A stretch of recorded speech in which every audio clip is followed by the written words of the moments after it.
tell you, it's about a lot more than just productivity. It's about a lot more than just helping people produce more food. It's about dealing with some of those underlying issues that, for instance, for women farmers around the world, deny them access to land, deny them access to the kind of financing you need to be able to invest in your property, to get access to extension services and education, to get access to inputs, and then to have access to markets. So those kinds of underlying issues are all, you have to understand those and identify those and think through those in each context and understand how it connects to the larger international food system that Haile was talking about. One of the things I want to just take a little note, as you know, this is the Congressional Black Caucus 47th celebration of discussions, and the Congressional Black Caucus Foundation is responsible for this. So I want to say that, but I also want to say some other facts. Since 1933, under Franklin Delano Roosevelt, when there was the discussion of the Farm Bill, the Farm Bill is worth $500 billion. And every 5 years, there's a reauthorization discussion around the Farm Bill. And right now, we're going through that discussion. We have to do it by 2018. So the Farm Bill has huge implications, not just here in America, but around the world in terms of food policy. There are 12 titles relating to in the Farm Bill. So there's the 12 titles. But also from a Congressional Black Caucus standpoint, there are 7 members on the Agriculture Committee. 7 African Americans are on the Agriculture Committee. It's one of the committees that I first went after when I got on this committee, probably because of my work with this next person who's, well, I don't know why she's acting so busy, so quiet at the dinner table, because she's very noisy at the dinner table. Yeah, well, I mean, she's acting so bashful. She's like, so she ain't gonna tell you about 20 years. I think you're 20 years old, right? 25. 25, get it straight, 25 years old. And they deal with the organization. The organization. They deal with corner stores, all that. You've heard some of this discussion taking place, and obviously you have gone from just in Philadelphia to domestically, and so talk a little bit about from your perspective as you heard some of these issues relating to food insecurity. Sure. Well, so the agency has been around for 25 years. I think we've been working with Congressman Evans for at least 20 of those, something like that. And it's been wonderful to be able to work together, and also with Pat Smith here in the audience with Reinvestment Fund and others. But a lot of the work has been around food retail, and like the chef was mentioning, in a lot of neighborhoods, all that's available is fast food or bodegas that has processed food. The Food Trust, we originally, and we still do actually run farmers markets in low-income neighborhoods throughout Philadelphia and give technical assistance to others around the country who want to do that. But customers were telling us, that's great, you guys are here one day a week for 4 hours, but this doesn't cut it. What we really need is a grocery store. Along with the leadership of Congressman Evans and with the Reinvestment Fund, a first of its kind program was created called the Fresh Food Financing Initiative, which now has been replicated all the way up to the federal level, and gives grants and loan dollars to folks who want to run healthy food businesses in low income and underserved areas throughout the country. The Pennsylvania program was named one of the top innovations in American government by Harvard University. And Congressman Evans deserves that credit, so congratulations to him. But this part around the Farm Bill, I think, is really critical as well, and this part around food stamps. And one of the things that as we advocate for the food stamp program, President Trump has now been saying that he wants to decrease the food stamp budget by $200 billion. And of course, that's going to, the food stamp program is also, the SNAP program is also an anti-poverty program, of course. I mean, the ramifications of that are horrific to think through. One of the things that we want to try to do as well, though, as we're out there advocating, is making the business case for the SNAP program and the food retail businesses that depend on SNAP. A lot of the grocery stores in underserved areas. We were just out in Flint, Michigan recently, and for example, we were out at one grocery store, and I think 80% of sales were SNAP sales there. So remembering we can also make the business case for this, that it's the job creation piece to this as well, as we're trying to talk to both sides of the aisle and hopefully save the program from these massive cuts. Congressman, can I? They jump in. You Might at jump the in. table. You at the table. You don't ask permission when you're at the table. Just jump in, right? You don't ask permission at the table. Pass the mashed potatoes. Hey, pass master things right there. I just want to make a connection between the kind of SNAP food stamp issue and the kind of parallel at the international level that's part of the Farm Bill as well, the food aid program, which is huge in that it has delivered over, since 1954, helped to feed something like 3 billion people in 150 countries around the world, which is a wonderful thing, something I think all Americans, particularly folks in the farm community, can feel proud of. But the mic at your dinner table. The mic at the dinner table. There's always a mic at the dinner table. But the program is hugely inefficient, and it's in part because it was really set up not only to address issues of hunger, but it was initially also set up to get rid of surplus U.S. farm produce and to also create markets for U.S. food. And nothing on the surface wrong with either of those things, but when you mix them together with trying to address hunger and these other issues, you end up creating a system that is full of all sort of perverse incentives. And so there's an opportunity to both make this program much more efficient and be able to reach as many as something like 800 million more people a year in need without spending an additional penny of taxpayer money. And that kind of opportunity is not one that presents itself in public policy very often. And so it's something we're going to be watching real closely as the Farm Bill comes up and it works through that process. And it is tied, obviously, in some interesting ways to domestic farm policy as well. So that's a little beyond our purview, but the issues are all interrelated. I don't think that's beyond Beth's purview. No? I mean, obviously, Senator Dole from Kansas and Senator McGovern was from South Dakota, came up with an initiative, the Dole McGovern, right? And then there's the Food for Peace. Right. The reason I know about them because they were the years, not those particular senators, but I was born the year of the Food for Peace. That was 1954. So I don't mind telling, I was born that year when they did Food for Peace. So why don't you talk a little bit about from the perspective, because I do believe from listening to the chef and listening to Yael, that the very same domestic aspects is international. And it's important for the constituencies of America to understand that there's a common bond. But I don't think we have done a good job in explaining to the constituencies of America why it's better to have food policy and foreign versus soldiers versus farmers. Soldiers versus farmers.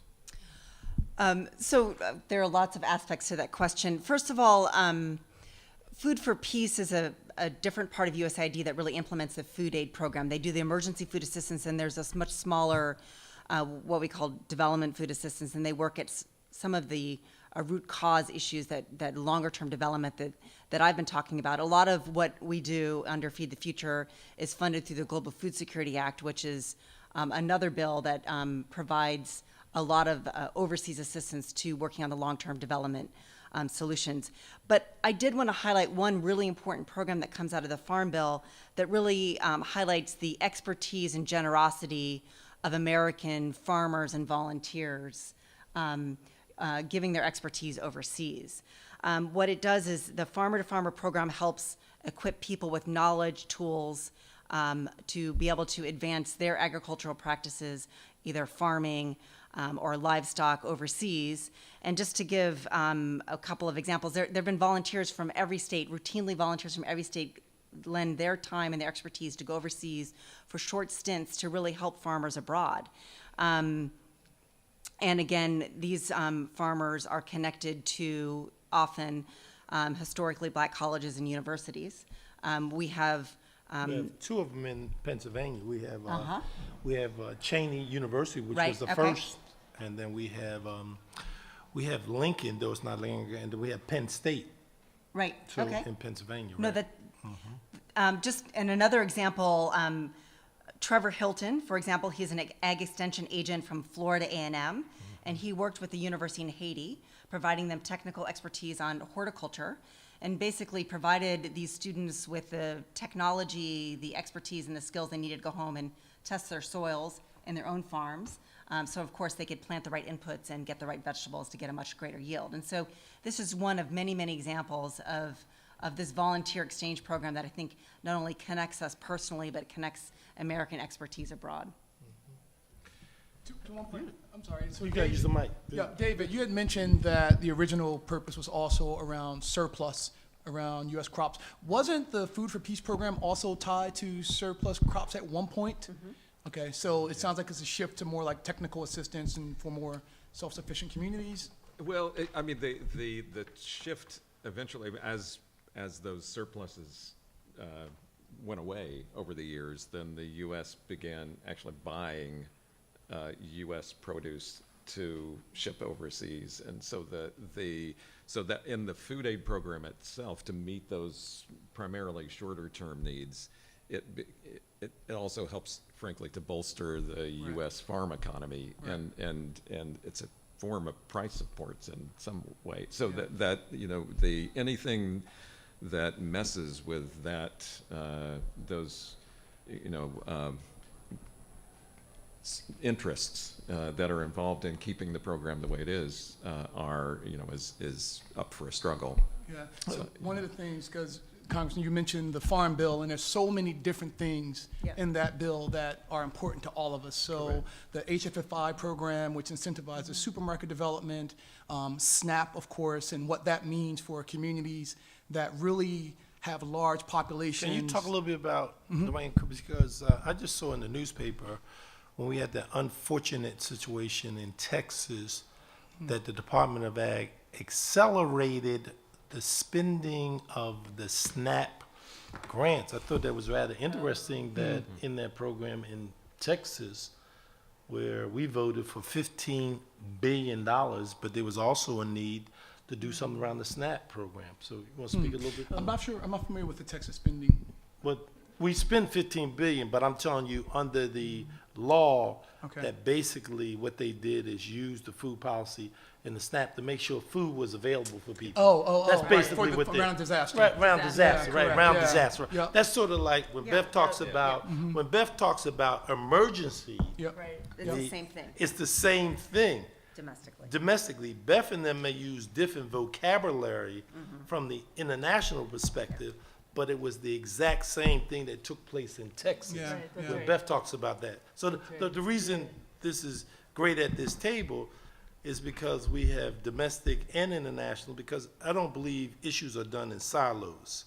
You know, foods are not done in silos. I mean, in spite of what people may think, there's a connection between domestic and international, and that's the reason why all of you have been invited to Dwight's kitchen table to have these discussions. That's why, you know, with no titles, no role. But go ahead, Dwayne. I was just Yeah, no, I mean, again, there's so much in this farm bill, so we mentioned a few things, but SNAP-Ed, so it is a mechanism to help drive demand for healthy food, and there's incentive programs like Finney, where someone who's using SNAP benefits can go to the Talk about- market. what is it? Yeah, Talk and about- it what is- incentivizes people who are on SNAP to use those dollars at a farmer's market. That's if you get $10, it's Yep. matched, right? There's different programs all around the country. In Okay. Philadelphia, we have Philly Food Bucks. If you Right. spend $5, you get $2 back. Okay. Wholesome Wave has been great in pioneering these double up bucks, Right. which is the same thing. And DC actually just passed its Produce Plus program, Right. where it's not tied to anything. If you are receiving public benefits, then you basically can access a farmer's market for $20 of produce a week. I mean, those are awesome programs, and not only does it help alleviate hunger and adds to the health of communities, but it also does help farmers and it helps these businesses as well. There's so many benefits to these programs. Since y'all brought this up, just think, y'all, if you mentioned President Trump, and if we were just to get rid of SNAP tomorrow, could food banks themselves be sufficient to meet the needs of food insecurity or other challenges? Do you think volunteer organizations could pick up that responsibility? No, I don't. Okay, I just asked it. I just asked if you think. Sorry, I'm just in shock just using the word president and Trump I together. just asked. I understand. I just asked if you think we could get rid of the SNAP No, program. I don't. I mean, if somebody else on the panel can speak to that, I would just, there's just one word answer for that. No. You want that? You can jump into it. Don't be bashful. Jump into And the conversation. Yeah, sorry. Good. Yeah, okay. I just wanted to thank you all. I have to head out now. Thank you, Chef. We Thank you all Thank so you. much. I appreciate it. Okay. I'll invite you to dinner. Thank you, Chef. I like that. So go ahead. You were speaking. No, I was agreeing with Yael. I mean, food banks were set up to be emergency food assistance. You said it perfectly, right? The answer is categorically no.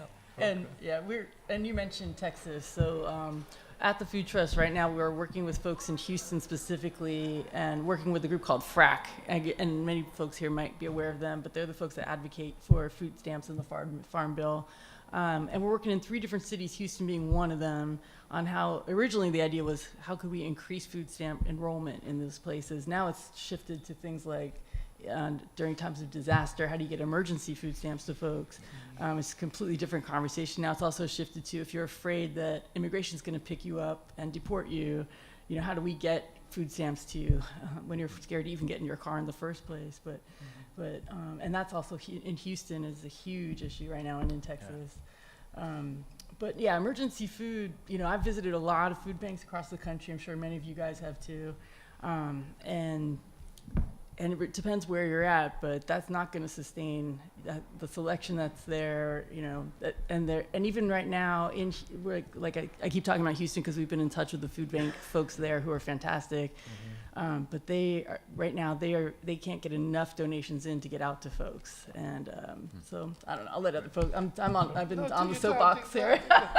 Beth, obviously you've heard this conversation that's been taking place, obviously from an international perspective. It somewhat sounds familiar, doesn't it? Emergency versus sustainable.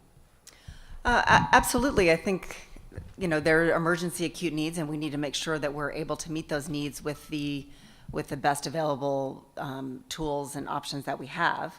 I think, as we were talking earlier about the broader system that needs to be that we need to be addressing in order to really get ourselves out of this cycle, and that can take many different forms. If it's government policy, I mean, overseas we look at the policies of the countries where we work. Are they enabling?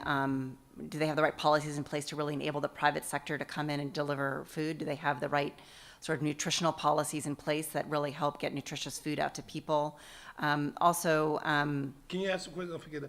What are some models that you would say work in your experience that have worked in terms of providing food aid? Do you have some models that work?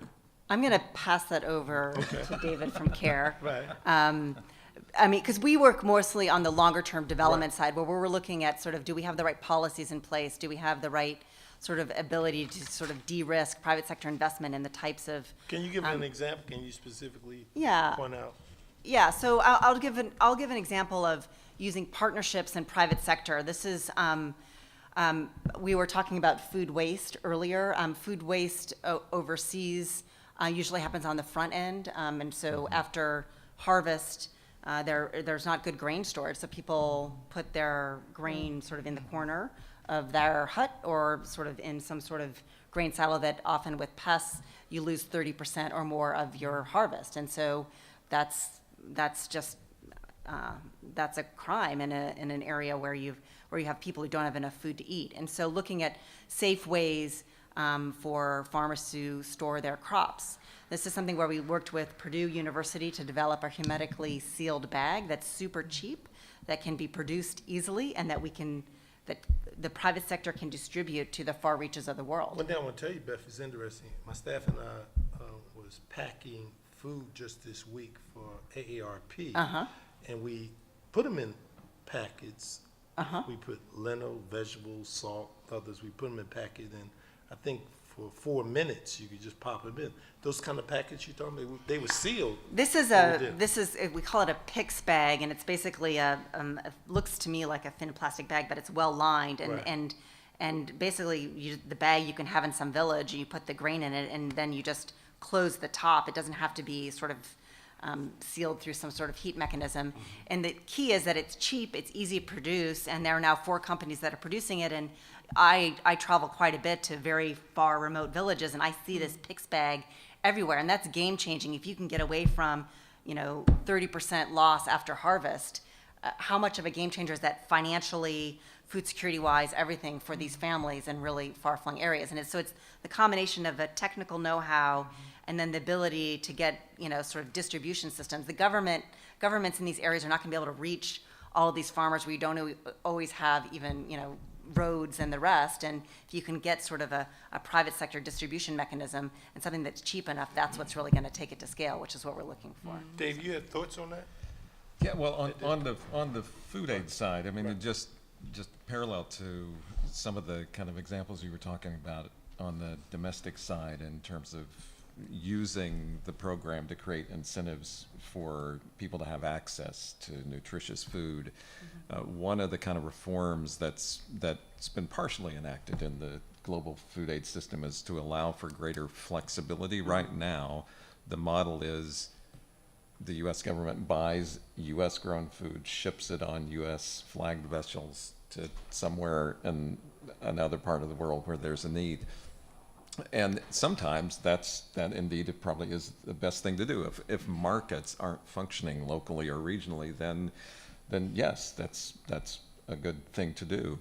But often markets are working even where there are food shortages going on. So if markets are working locally or regionally, one of the kind of innovations is that we're taking some of the money that would have been spent to buy U.S. food and send it on U.S. ships at a considerable cost to actually buy food locally, or even better, to give food vouchers or cash to people locally so they can then purchase in local markets food that is more to their own taste and that is nutritious and also helps to bolster then the local markets and strengthen the local farm economy rather than undermine it. And those are some of the kinds of reforms that we're going to continue to push for and hope to see in the upcoming Farm Bill. One other interesting sort of program is that there's a thing called monetization, which basically means you take some of that U.S. grown food and you sell it in another country, and then you take that money and use it for a development program. Can you give an example of that? Yeah, I mean, that program, that kind of program has gone on for years around the world. It used to operate at quite a large scale in India, where you would have food shipped in, grains, lentils, corn, whatever it might be, into India, and then sold by an organization like CARE on the open market. And then we would take the money from that and then use it for a school feeding program. Now, on the surface of that sounds like a fine thing to do. The issue is that in many places, that selling that food on the local market can actually undermine the very poor farmers that we're there to try to help support. Yeah. And so we've been encouraging Congress to move away from, there's actually a requirement to monetize a certain amount of our food aid. And we'd like to say, hey, let's at least get rid of that requirement. Let's allow it where it makes sense, where it can actually help to meet local needs and even strengthen local economies. But let's not require that in a way that means that in many cases we're actually competing with the people we're there to serve. Haley, did you know those things? Were you aware of all of this taking place? I mean, and obviously, unfortunately, as you started out, you talked about someone getting shot and killed, and obviously that's a lot of immediacy right there. But listening to what David just said, I mean, what's your thoughts, reaction to it, and do you have any thoughts regarding any kind of partnership strategies, public and private, as you heard some of these things, domestically or internationally? Yeah, so I think it's not surprising that the U.S. government, through our food assistance and relief programs, did something to undermine regional economies in another country.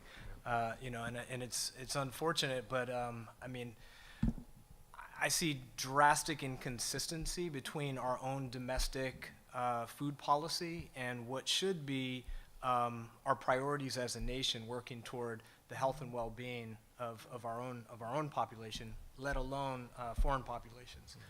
I say that because I think that we exist in a time when government has placed a priority on trade opportunity and what export opportunity means for domestic corporations and domestic agricultural and petrochemical corporations.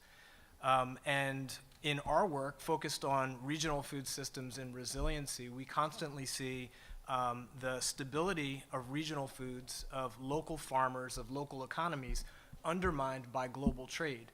And my perception anyway is that the government has decided that the business opportunity for export to the 95% of the world population that exists outside of our borders is a greater economic opportunity than defending the business opportunity with the 5% of our population at home. So they're sacrificing local markets in exchange for the opportunity to trade low-cost commodity genetically modified crops to other countries. And that is the, when we talk about our trade policy, that is the trade-offs we are making right now. You know, Haley, you raise a very good point. I like to tell people I'm a freshman, they tell me. That's what they see, my good friend, they tell me I'm a freshman. I've been here, November 14th, I will say I've been here a year. And the purpose of being a part of this discussion that the Congressional Black Caucus has been hosting for 47 years is to have a public space to have these discussions. And that the greatest title is not congressman or president, but it is citizen. And it is the opportunity that you all have to have these discussions right now. That's what the Congressional Black Caucus is doing, is giving the citizens a chance to have these discussions. I mean, to have this input. And that's why I'm glad, Haley, you said what you said, because you're just trying to raise the consciousness of those of us who have to vote on this farm bill and our objectives. And that's what it's supposed to be about. You get this chance. You should have this chance. You should be able to petition your government. And since I am your congressman sitting right next to you, I mean, you can't get no closer than petitioning me right here, right? Yeah, look, and you didn't have to contribute to me. You didn't have to give anything. You just like, hey, you're just talking to me, right? That's all he's doing. Just see, right here, sitting right here, right? He's just having a conversation. He's just educating me about some things that I may not be. And I think that is so important. So that's why I want you to understand the value of what the Congressional Black Caucus Foundation is attempting to do when they've been doing this for 47 years. They've been trying to connect with the people all around the nation to talk about these issues that we face, because ultimately it gets back to the point about the objective, where I started out initial question about the issue about food insecurity. We have, what's the number, Beth? Is it 7 billion? Is it 7 billion people in the nation? Or, I mean, the world, or 9 billion? Where are we? We're gonna go to 9. We're going to go to 9 billion. And I want you to think about this. We here in America, we have a mechanism where we can tend to feed ourselves. Questionable about if China can feed itself. So if you're at the number of 9 billion going on 10 billion, and with all of the challenges about what's taking place with land and all the other aspects of it, I think we need to take care of things in order to make sure that people, because does anybody in this room does not like food? Could you raise your hand? I just want to find out. Anybody in here don't like food? I see Jake Wheatley raise his hand. Jake's the big guy back there. Said, "Man, I don't want no more food. Don't give me no food." That's what he said. "I don't want any more food." But I just asked that question because I want you to understand the challenges that we are faced with, and that's why this conference is so essential at this moment in this discussion. So that's why we have you all here to have this larger, broader discussion about our food policies, our foreign policy, and food and global sustainability. So what I'd like to do is get the audience involved. We're inviting you to our dinner table. So if anybody like their questions, there's the mic right there, and you can kind of go to the mic and ask any one of the people at the dinner table any questions that you may have, comments you would like to make. If anybody, don't be bashful. I'll rush up here at once. There's the mic right there. As a matter of fact, they'll bring you the mic to you, so you don't have to move out of your seat. You can get right there. And get you. Hi. Can you just I'm Andrew McNamee with Feed the Children. Right. Great to meet you last Yeah. week, Congressman. My question is for Beth. It's not really specific, but I wondered if you had any thoughts on the increasing use of hunger as a weapon. We've seen this in South Sudan, in Somalia, in Yemen, and that's Saudi Arabia, a U.S. ally, potentially using that as a weapon. So I just wanted to know if you had any thoughts on that. Thank you, everybody.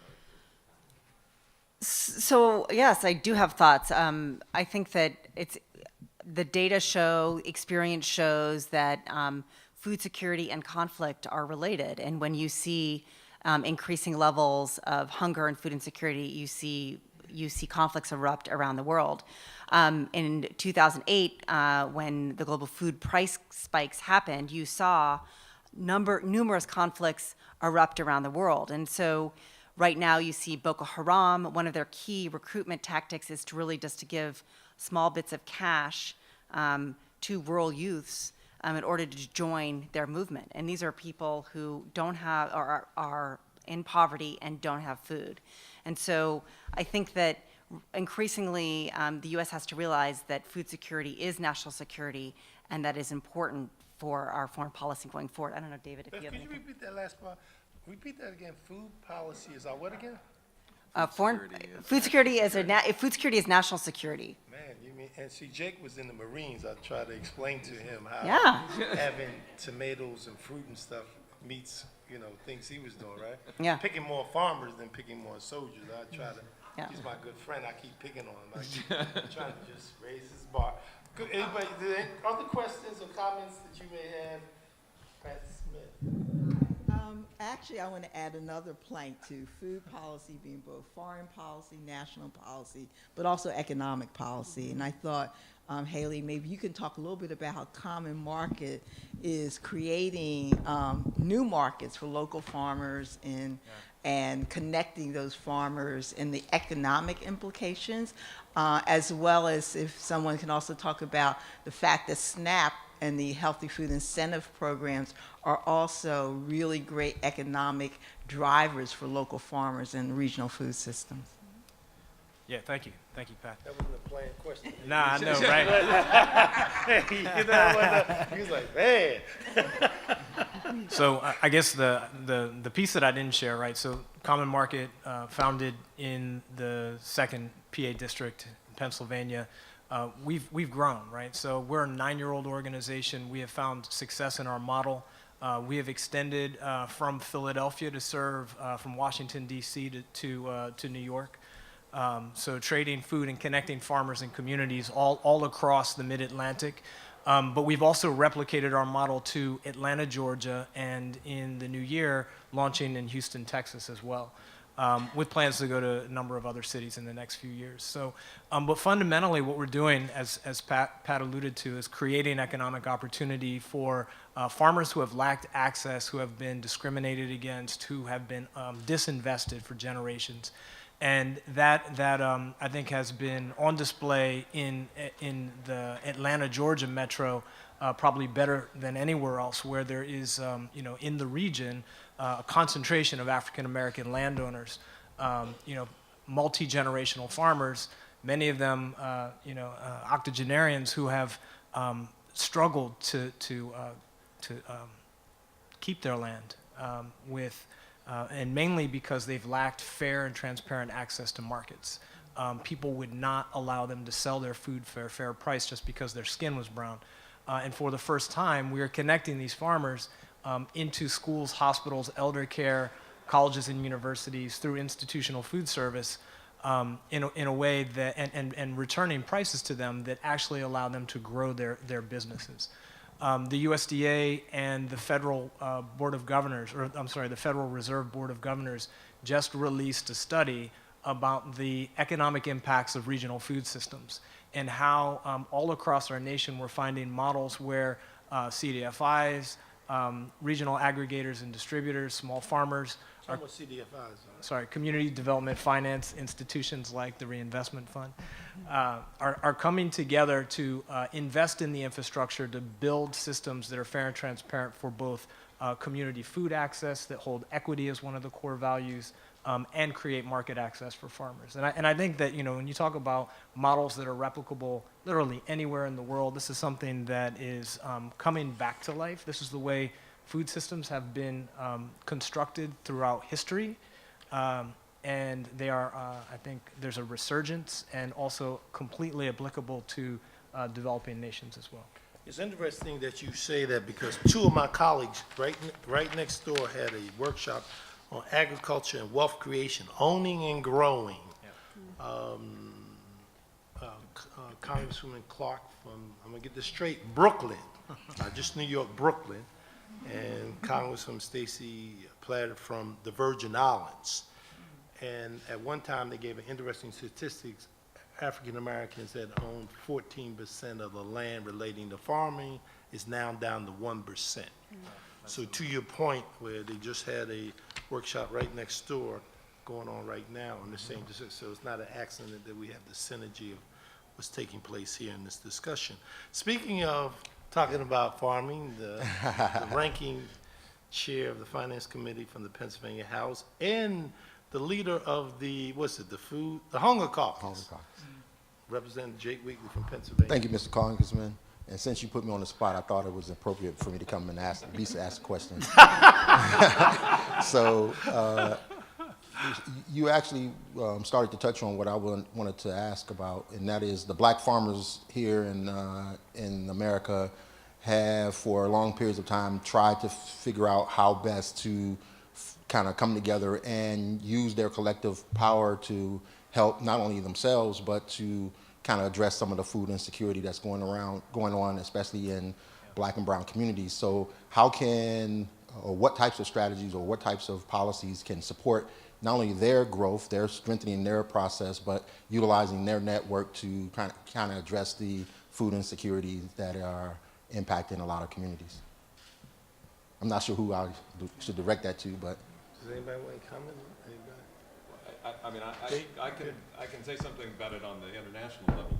We don't work domestically, but certainly the same kind of dynamics that you were talking about, highly, and it exists for poor and marginalized people around the world, particularly women, and we're finding some of the same sort of underlying issues around access to land laws that don't allow certain groups of people or women to own or inherit land or to get access to finance or to get access to markets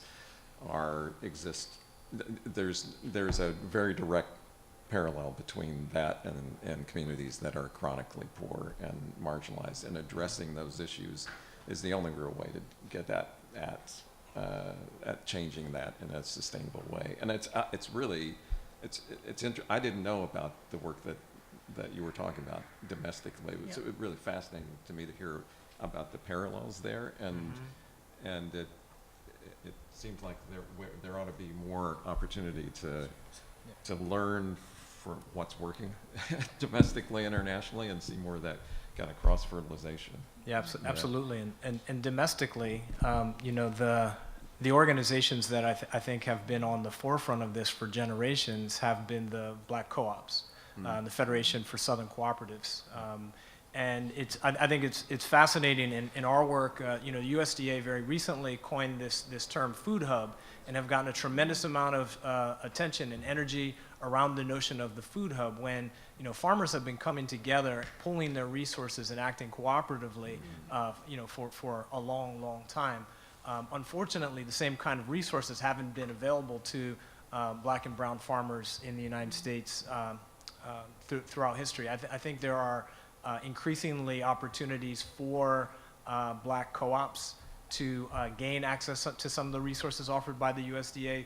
The 2501 program through USDA, which is the program for socially disadvantaged farmers and ranchers, veterans, farmers and ranchers, and it kind of goes on and on. I think is a tremendous opportunity to bring more investment in infrastructure to rural communities.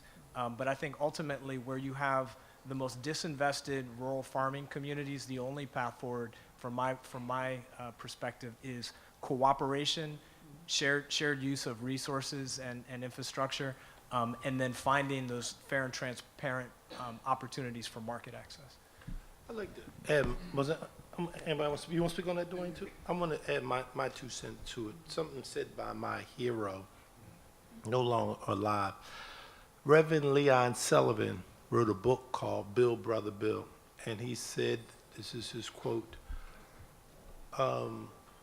we don't buy where we don't work. We don't buy where we don't work. That's what Reverend Leon Sullivan said. That was said in 1968. To the point that David made, and the point that Hallie made regarding this conversation, and I want you to understand why we're doing this conversation. Had to have a hook, so I can publicly say it now. Had to have a hook. The hook is our food policy is our foreign policy. But you need to deal deeper than that.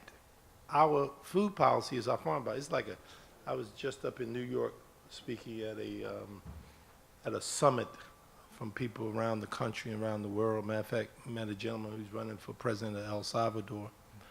And what I found interesting is when I said that, they don't think a guy like myself who grew up in urban America would understand anything about farming. But let me show you what I do understand something about. I said it when I first got appointed on the appropriation committee, on the agriculture committee. He said, how many farms do you have in your district? I said, wrong question. Yes. Wrong question. The question you should say to me is, how many consumers do I have in my district? I have 700,000 people. We have Saul Agricultural School. We have a whole list. You go through it. It is the consumption aspect of it. That's what Reverend Leon Sullivan was saying. It is the consumption. We live in a consumption economy. So when you take those farmers and you take that, when people talk about rural America, it is fundamentally very small. But the consumer aspect is much more greater and larger. And I think that's why what I'm trying to do with this forum is move this discussion beyond the silo of rural, farmer, urban, because, as I said, it's the dinner table, right? And if you got the dinner table, I don't think you look at the dinner table that way. David said, pass the mashed potatoes. I don't think you suddenly says that Dwayne knows anything about mashed potatoes. Dwayne, I think you may know something about a little mashed potatoes. So that's why I thought. So I think it's important to understand. There's no human that does not. Right. I was just said it. There's no human that does know anything about mashed potatoes, whatever it may be, shepherd's pie, whatever it may be. But that's important for this discussion. This discussion, to me, is to raise the bar and transcend our own boundary lines that we set ourselves. Food, in the 9-10 months I've been here, and I love being on agriculture, is not Democrat, Republican, liberal, Tea Party, hot chocolate party, whatever the party may be. It's not any of those. I'm trying to explain that. It's probably the most bipartisan committee I've ever seen. So I'm sharing with you here at the Congressional Black Caucus what we're attempting to do. I see my good friend Dr. Johnson. I'm going to put him on the spot because he was Secretary of Public Health. I want him to add some comments from a public health perspective. I'm gonna let Don, Can I- but Dwayne. Just and really Dwayne. quick, you want to Yeah. piggyback. So we're talking about how food is so many different policies, and Right. we'd be remiss if we didn't talk about some really connected things that are Right. happening around immigration. So the enforcement of these unfair and inhuman immigration policies will have a dramatic You're usually impact. stronger than that. You being a little drama- too polite. A dramatic You have- impact on You're our being too ability polite. to grow food and harvest food and feed ourselves. So I just want to make sure that we aren't being short-sighted when we come with these policies that may sound good in a political cycle, but long-term really do hurt our national health and security. Looking at the loss of immigrant, so we're looking at the growth of business, right? And how, as a country, small businesses are the engine that's driving our economy. And those businesses are largely led by women, and those women are largely women of color and Latino.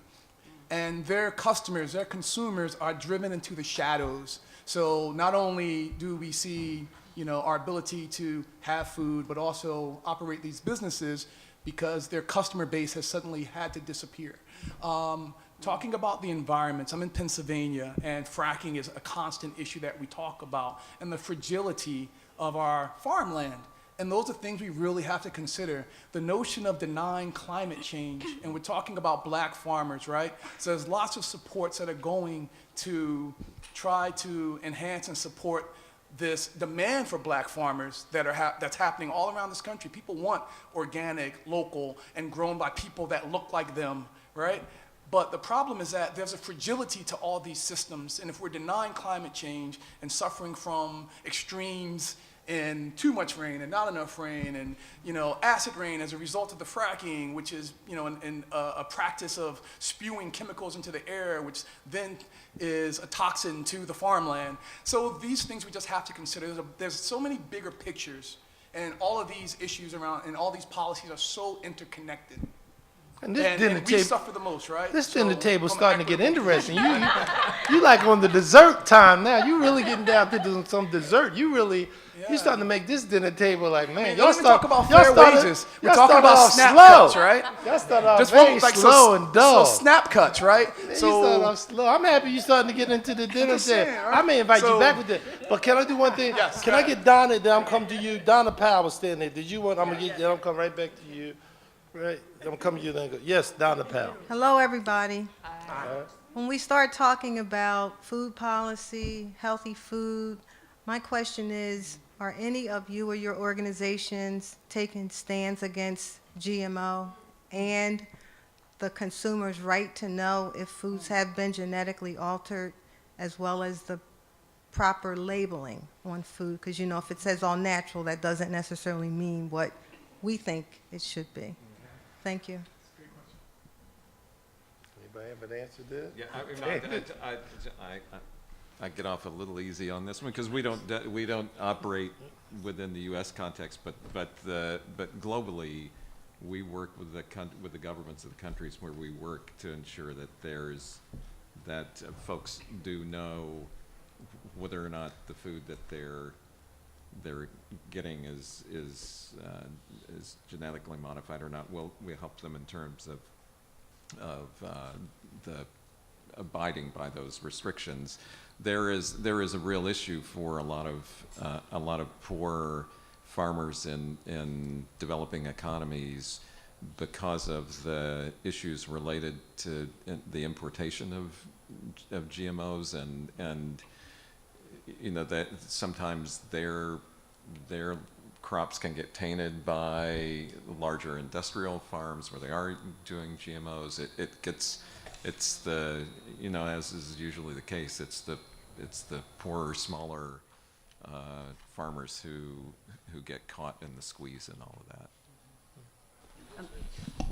Sure, I'll just say when we work overseas, we follow government's lead on how they deal with GMOs.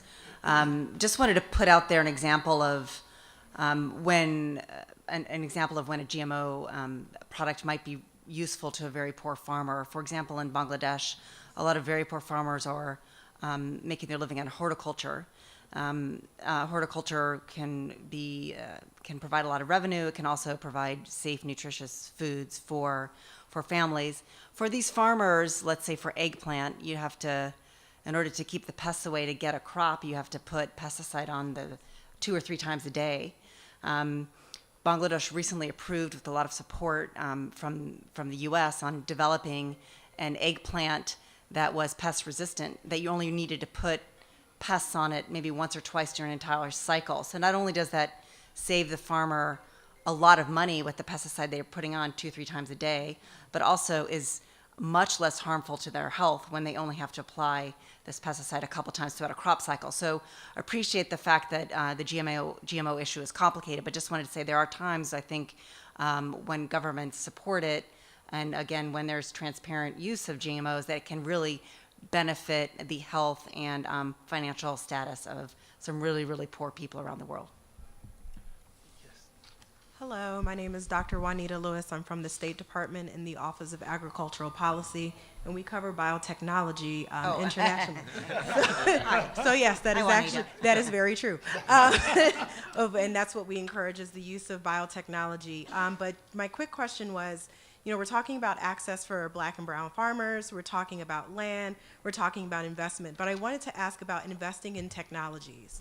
We see a lot of companies that are coming in, private startups that, you know, are using technologies like what they're doing in Bangladesh to help farmers to not spray pesticides all the time, because we don't think about the farmers who get sick, you know, or who work in restaurants. They're not able to take off because they may not be able to. So I wanted to ask about, you know, I want to ask the panel, what do you think about investing in the technologies that could help Black and brown farmers, and, you know, where do you see that going? Before we kind of put the ban on, you know, no biotechnology, we automatically think it's GMO, and that's not necessarily true.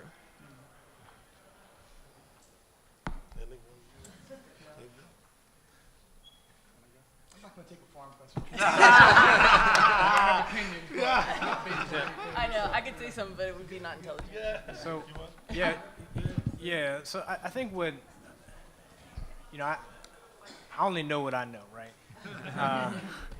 Our model, a lot of what we do is try to encourage change in practices through developing market opportunities. So we try to create a bit of a carrot for farmers to you know, do things differently than they might have been doing for the last couple generations with chemical inputs and so forth.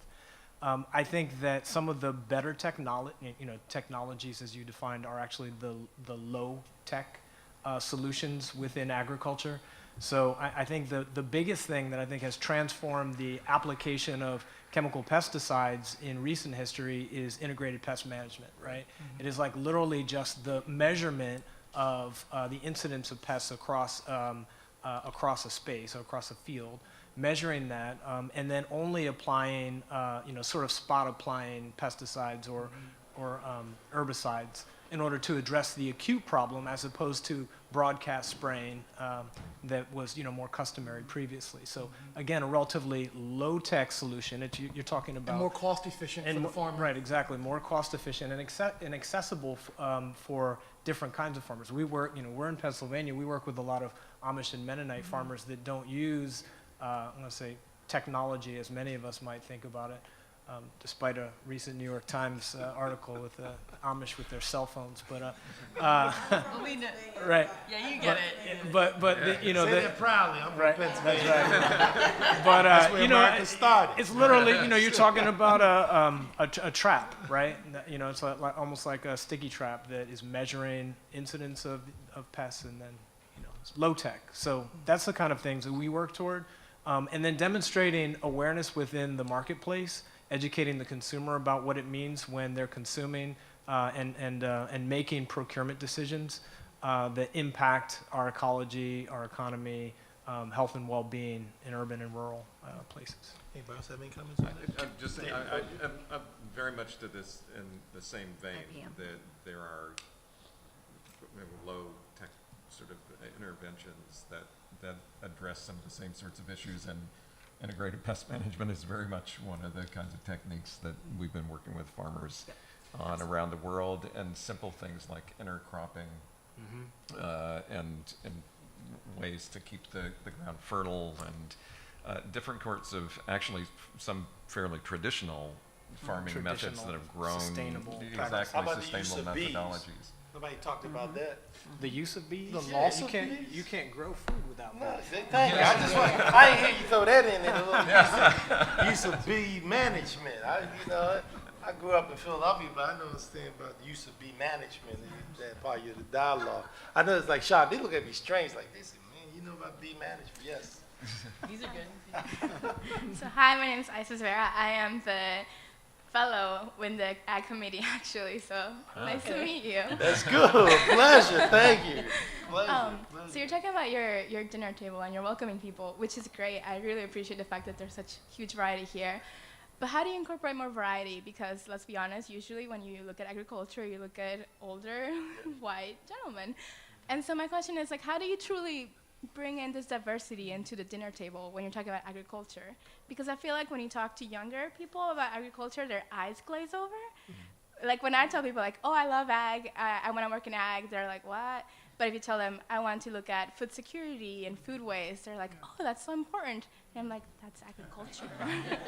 So how do you incorporate those conversations with different generations? Have you ever eaten that, what's it called, hip? Have you ever eaten that Hip City veg? No. I've been here for a month, so no. Remind me, I may have to treat you to Hip City veg. What street is that on? What street is? It's in Chinatown. I was over there the other day. Bro called, wanted to know what I did during the summer. So they asked me one of my favorite eateries. And I took them over to Hip City Vegetable. I took them over there. It was a nice little place. As a matter of fact, it was a lot of millenniums. Pat Jacobs don't know anything about this, but it was a lot of millenniums was at this. So I would not necessarily say to people, you start the conversation off about agriculture. It's too many words. Food. You ask them, what kind of food do they like? You focus on the issue about food.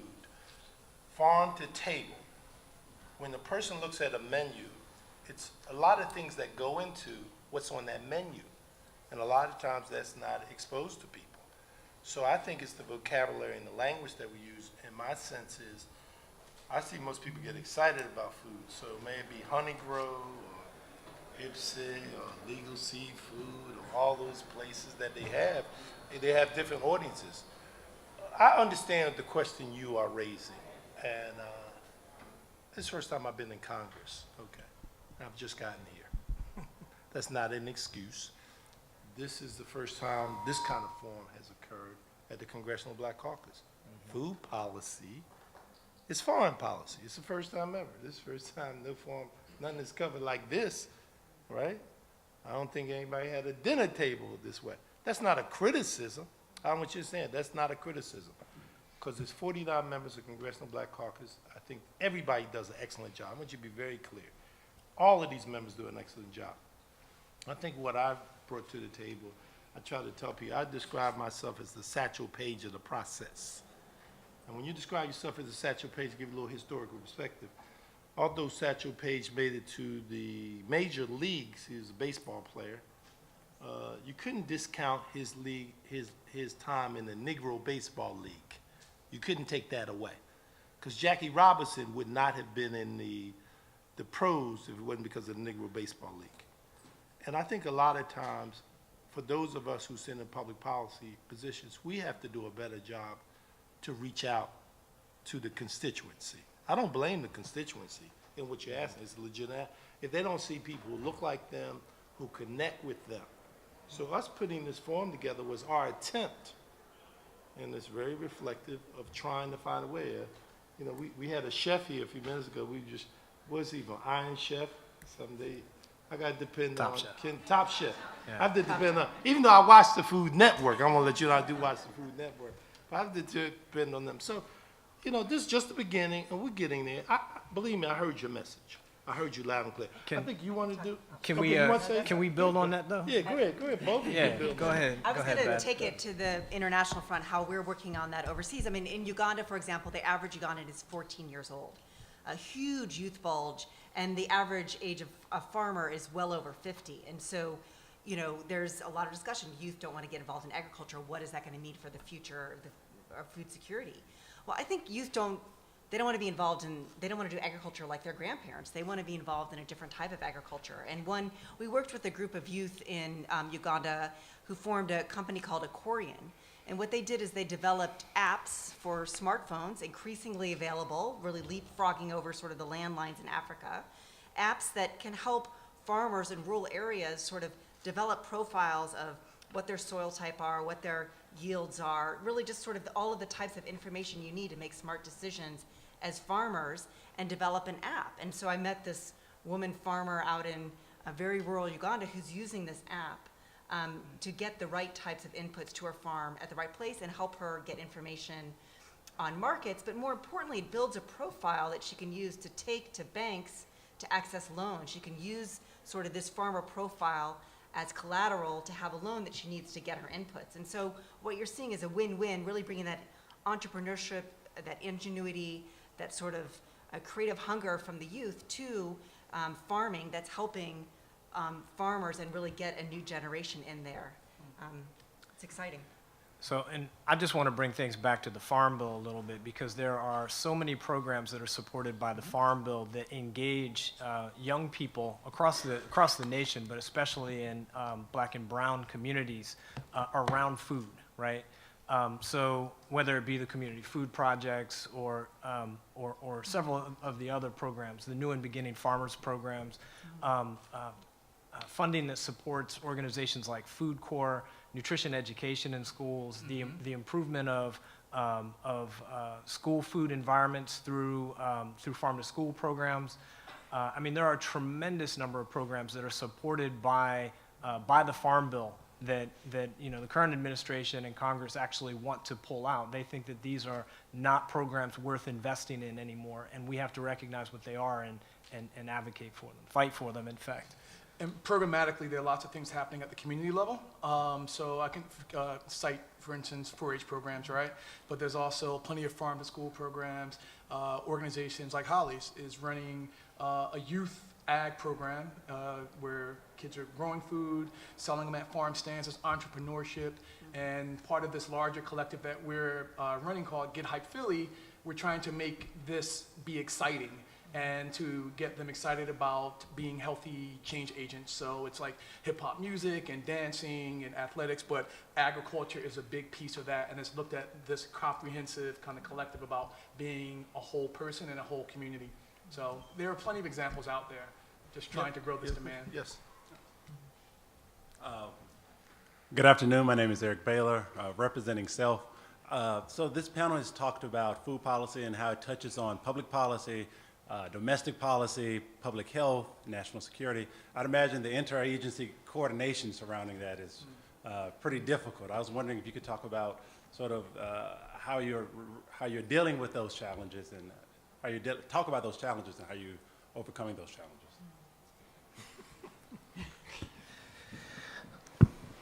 Well, since Should I? you want, go ahead. You speak to it. Go ahead. So again, I work for the administration and I work for USAID, and there are 11 U.S. government agencies that are involved in Feed the Future, which is our efforts overseas on long-term food security and agricultural development. And basically what we do is we bring together the tools and the resources from these agencies. Department of State, of course, very engaged in the diplomacy around food and food security, and global fora, really getting other countries to invest in food security, working with country governments to put the right policies in place. USDA, of course, with strong technical expertise on a whole host of issues, working with governments, phytosanitary research, working with OPIC on getting more foreign investment in agriculture in the countries where we're working. So it's really looking at the unique resources that all these agencies have and bringing them to bear on the countries where we work. And interagency coordination is always a lot of work, but it's worth it in the end. I spent a lot of time doing it. Yes. Good afternoon. Thank you all for your participation on the panel. My name is Rakia Gilbert. I'm a resident in the state of Maryland. And I have a question and I have a request for you and your colleagues, Congressman. The request is that I think it's great that this is the first time a conversation like this is being had at the CBC. And I would ask that going forward, everyone considers in greater detail how serious food and healthy food is for minority populations, of course, across this country. But because so many of Black and people of color are in areas where there's sometimes food deserts, you know, in DC, east of the river, we have that as an issue here in the metro area. And it would be great to see more conversations had, because unfortunately, a lot of people of color experience health issues related to the food that they eat, whether it's GMOs, whether it's processed foods, whichever, and it is a larger conversation that would help our communities in a large scale. So that's a comment. Okay. And then I have a question.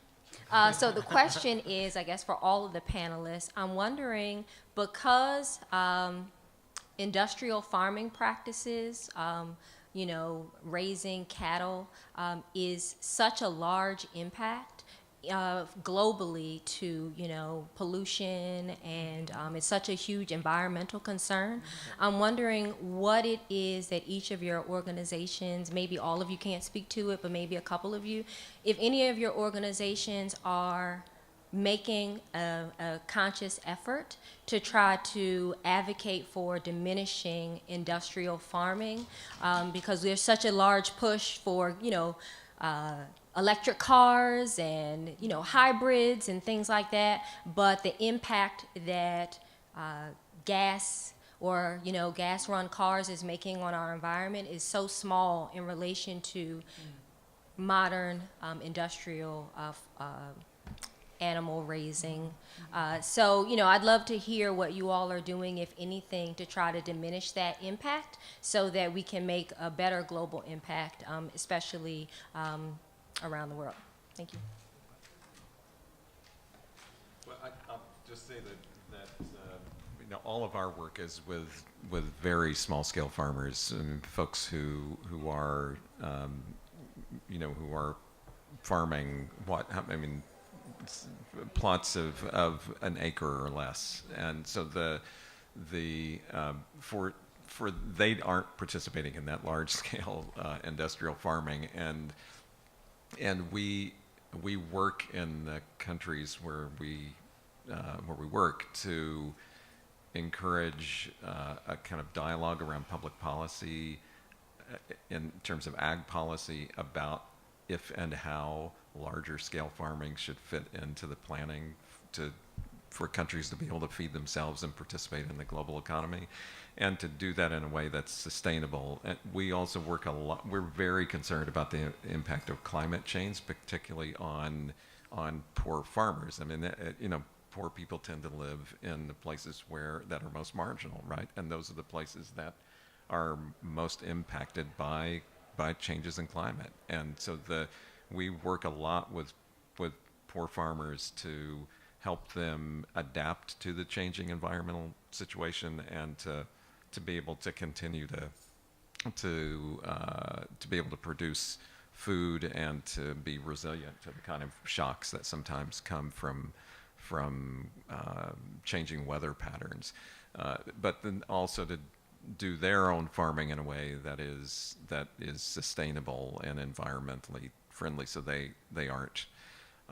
I hesitate to put any kind of burden on small scale farmers around the world for their relatively small contribution to issues around climate, but also helping them understand how to go about producing in ways that won't contribute to those larger changes. I wonder if Congressman Evans, if you want to speak to her earlier comment, though, about eradicating food deserts, because there's probably no one in this country who's worked longer and harder on that issue than you have. So I was jumping at that mic. Yeah. but let's talk about that. Yes, we should have that kind of conversation. Yeah, well, she could have really started this conversation off. In the state of Pennsylvania and in the city of Philadelphia, when I was in the state legislature, it was the food trust that did mapping, that basically laid out the aspect of where there were needs in terms of supermarkets. I was able to come up with a state initiative of public money formed with private money with a CDFI as we described this Pat Smith, that they strategically, with the Food Trust and the Reinvestment Fund, strategically addressed the question around supermarkets. But Food Trust wasn't just dealing with supermarkets, they was dealing with farmers markets. They went from farmers markets to supermarkets to corner stores. There was programs they had called Seeds for Learning, things of that nature. So it was a holistic approach. In Pennsylvania, and I'm a little biased, probably of all of the states, probably has been in the forefront of addressing, and then the city of Philadelphia probably has a whole food council organizations, which I want y'all, Dwayne and somebody to talk about that, because basically what we tried to do is in the public space and then implement it in the public policy space. So they discussed it from an implementation standpoint, and now we have incorporated it in a public policy space. We took it from the public policy space, and when the First Lady, Michelle Obama, who was the point person with Let's Start, or Let's Move, she did that. The person on the Agriculture Committee from Ohio, Marcia Fudge, was the one who drove the policy, that was the state policy, to put it in federal law. That was before I became a congressman. So with Congressman Fudge, myself now, and the 7 members of the Congressional Black Caucus who are now on the Agriculture Committee. So what I have been trying to do is take the discussions that we had in Pennsylvania to a national level first. Secondly, I do know in Maryland's case, and I think either Pat or Yao can speak, I know there's some things that have been happening in Maryland in this. So we're trying to take what we did in Pennsylvania and incorporate it part of the national policy. That's the first thing. Secondly, obviously, we're hooking up from an international perspective because these things are interconnected in this discussion. It takes a little while to move things around here. I understand that it's not, when I was chairman of the Appropriation Committee, I look at Pat's reaction, it's not like I'm so low on the totem pole, they don't even remember who my name is. They just like, who is that guy? But I say that, with tongue in cheek, but this is a part of it. The Congressional Black Caucus, this forum, this discussion, this public space, this is a part of moving that needle. So believe me, I've heard you. Kendra is my deputy chief who deals with this issue right over there, and you can just talk to her after this is over. I have a conversation with her, but we're moving. Just having this today is, you come into this forum is the beginning of it right there. So I hope y'all, you want to add you or Dwayne? I would just say also, there's also, if folks want to check out, there is also what we call a web portal called healthyfoodaccess.org. And the Food Trust is also running a national center called the Center for Healthy Food Access. And so just as you can talk to the congressman afterwards, you can also come talk to us after. And we have a couple staff here, Cam and Coffee. I don't know if you guys want to raise your hands, but as part of our work with the Center for Healthy Food Access, we are here also to answer questions and offer technical assistance to folks with anyone who has questions or wants support around eradicating food deserts. One person. Can I just? I'm gonna add one. I need to just introduce one person, because I would say all rise, but she is my colleague. She is very potent around here, Congresswoman Sheila Lee Jackson from the great state of Texas in Houston. She is. I don't say that. I don't just say that tongue in cheek. I joke with her with tongue in cheek, but believe me, when she speaks, because the seat that she's taking place was Barbara Jordan was in that seat, and Mickey Leland was in that seat, and believe me, she has more than carried that. So I'm very proud to know that she's visited us there. Well, Congressman Evans, let me just indicate what a star you are. But we're so delighted of your presence on the Agriculture Committee. Brings a unique and different experience. I chair the Congressional Black Caucus Foundation.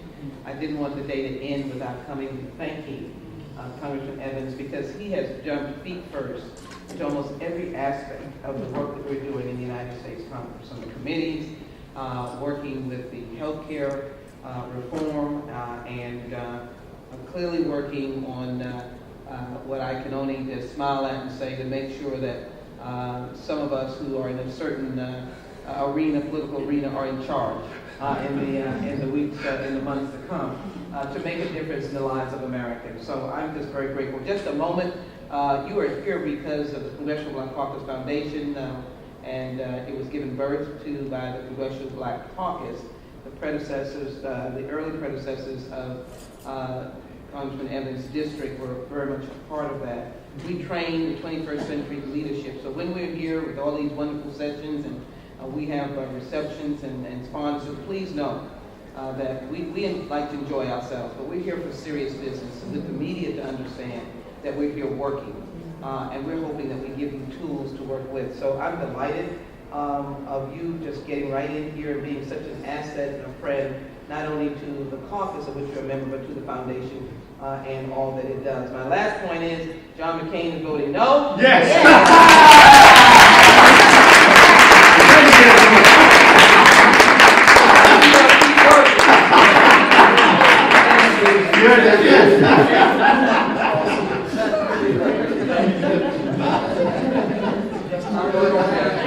I'm kind of short, but I'm 10 feet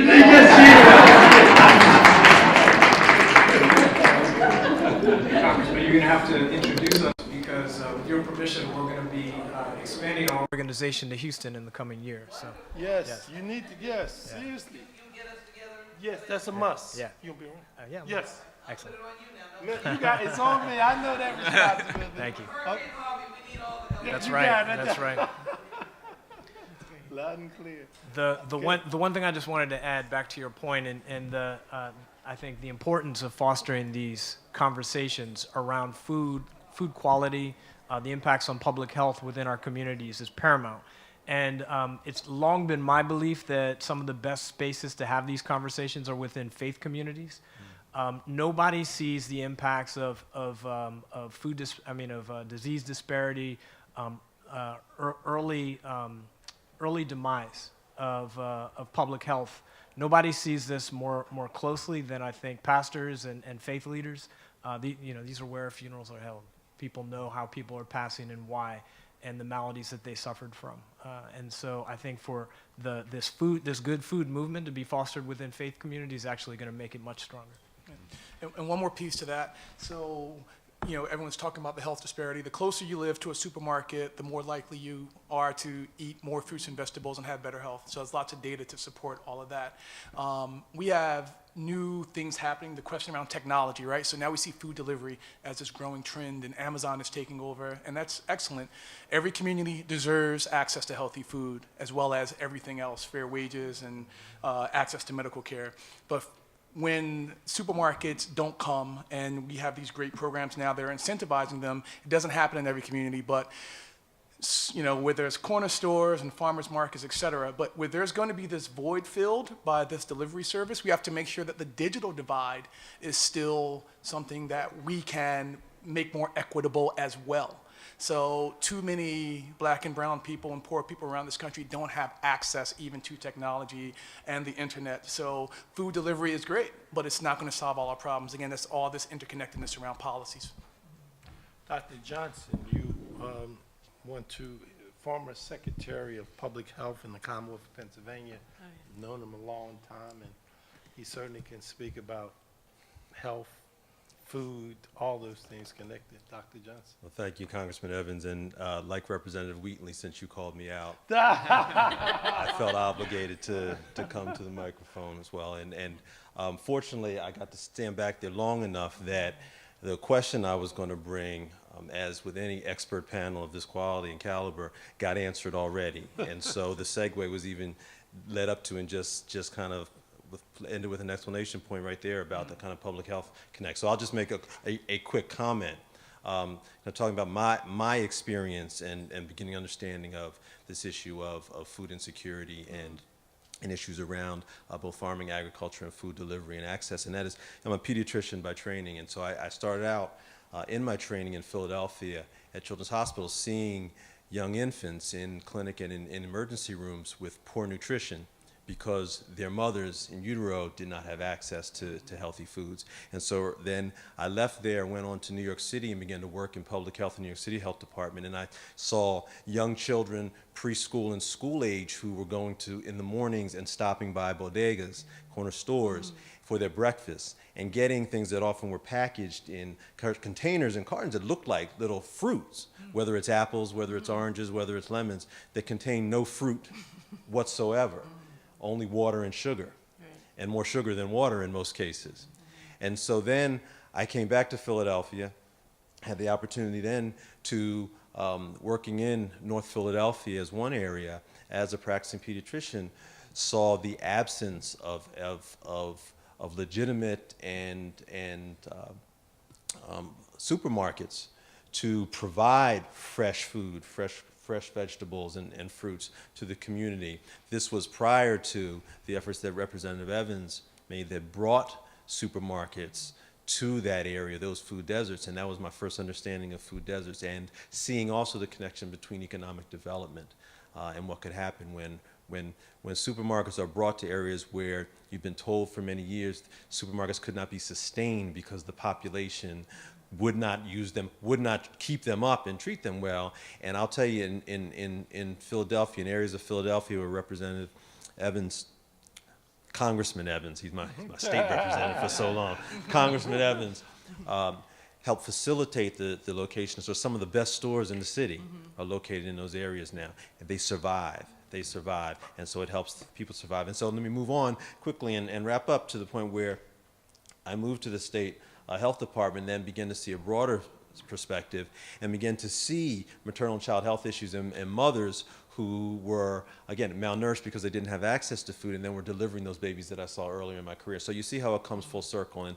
so the question I was going to ask or raise was the process by which such a large and complicated issue begins to be brought into the policy sector and inclusive of so many disciplines that it impacts, from the financial sector to the public health sector.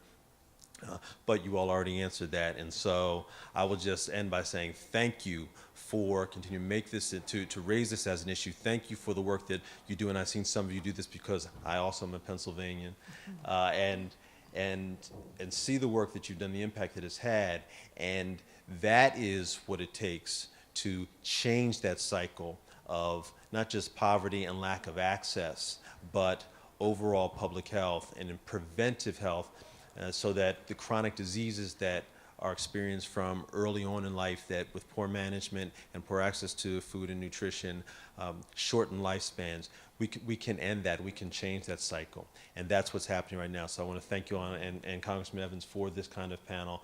I appreciate the opportunity to come in and actually just be a listen, well, what I thought was going to be an opportunity to just listen to what's shared. Watch if you ever come to our dinner table, I'll call you out. I want to piggyback a little bit on what Dr. Johnson just said.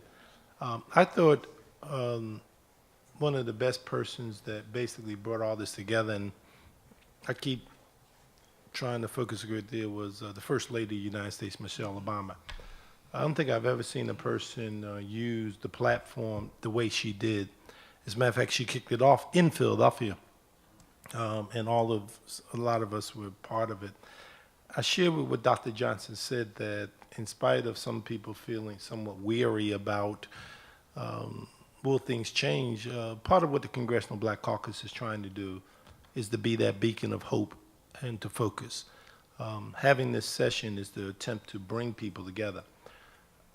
When you talk about food deserts, and Doc, I'm going to say this to you, Beth may know, food deserts is not a problem just unique to the domestic side. That's right. When I was in South Africa, I don't know if you know, and you and Pat, I saw a ShopRite in South Africa. And when I was in South Africa, I made a contact with somebody we know. I said, there's a ShopRite. He says, well, it was not connected, but in South Africa, and all the food deserts is a problem internationally. It's not just a problem domestically. So it's not an accident when we talk about our food policy is our foreign policy, because internationally it also is a problem. Now we talk about it because may it be Pennsylvania or Maryland or those kind of things, because you look at the immediacy. But it is a problem internationally. It is a problem internationally. And you heard David and Beth from a care perspective, USA, talk about the aspect. They're trying to do the same thing. This side of the table trying to do the same thing this side of the table is doing. And it's not an accident why I'm sitting where I am. It's not an accident. If I could just follow on that, Okay. For years, the issue internationally has been undernutrition. Yep. But we are seeing, to your point, growing cases of issues around obesity, where there's a growing access to packaged and processed foods. I was visiting a program in rural Honduras a couple of years ago, and we were in a school, and part of there was nutrition training going on as part of this program. We were working with farm families and organizing the co-ops, getting access to market chains, that whole side of the equation. But we were also working in their schools to provide nutrition training. And I was really intrigued. We sat with the kids and we're going through one of the exercises, and they were going through the process of getting money and then had to purchase a healthy meal. They had different kind of products available. And one of the real big issues that they were working on was helping kids understand that buying packaged chips or other kinds of foods and things were not the nutritious choices to make from basically the little, the equivalent of the bodega in this little rural community in rural Honduras. And the parallels are very strong, and the issues are In sub-Saharan Africa, hypertension is the #1 killer. So beyond malnutrition, beyond dysentery, beyond AIDS, it's hypertension, and it's related to urbanization and a growing middle class, and I think looking at the American way as being a status symbol and looking to eat fast food as much as possible, having high meat diets as well, are all signs of wealth.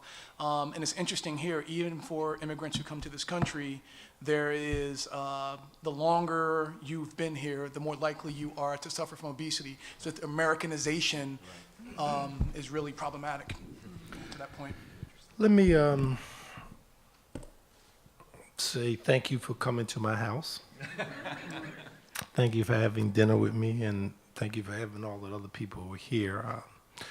What is the next step? I don't want you to, though we have connected you with a lot of information, there are some next steps. You heard y'all talk about from their perspective in the other organizations. We need to keep this discussion going in a larger way. I'm on the Agriculture Committee. There's 6, 7 other members, African Americans, who are on this committee. This dialogue and discussion needs to continue, because it really does start with dialogue and discussion first. We must first raise the consciousness in order to address the problem.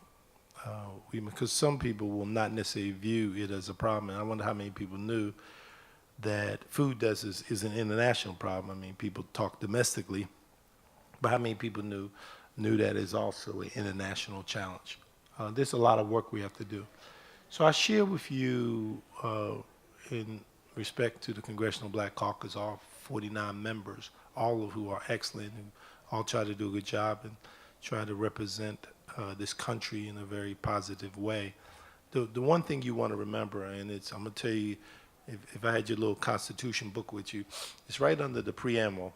It says Article 1, Section 1. Power is in the hands of the House of Representatives and United States Senate. So in spite of what you did, there's no kings or queens. There's a Congress. Now, sometimes we don't do all we should do, but I want you to understand that's what gives us the standing that we have. Article 1, Section 1 is a simple line that talks about what we have.